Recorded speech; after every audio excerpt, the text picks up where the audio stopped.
अस्सलामुअलैकुम वरहमतुल्लाहि वबरकातुहू। सवाल ये पूछा गया है कि मुफ्ती साहब, क्या हम कुरान को चूम सकते हैं और आँखों से लगा सकते हैं? क्या आँखों से लगाना और कुरान को चूमना सही है? जी बिल्कुल, कुरान मजीद को हम अदब में, मोहब्बत में चूम भी सकते हैं और आँखों से लगा भी सकते हैं।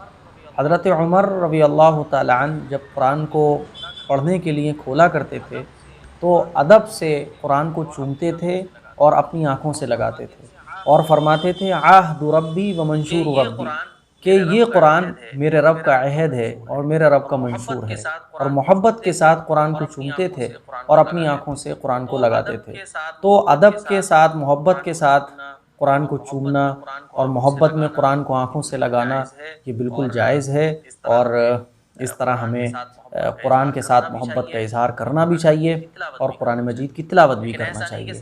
लेकिन ऐसा नहीं कि सिर्फ़ आप कुरान को चूम तो रहे हैं, आँखों से लगा रहे हैं, लेकिन कुरान पढ़ना आपको नहीं आता है, कुरान पढ़ने की कोशिश आप करते नहीं हैं, कुरान को सीखते आप हैं नहीं, तो फिर ये खामख़ा का ड्रामा है। अगर आपको कुरान से मोहब्बत है तो आप चूमिए भी, आँखों से भी लगाइए और उसको पढ़ने के रोज़ाना पढ़िए भी, उसकी तिलावत भी कीजिए। और अगर आप पे कुरान पढ़ना नहीं आता तो कुरान के साथ सबसे ज़्यादा मोहब्बत ये है कि आप कुरान मजीद पढ़ना सीखिए।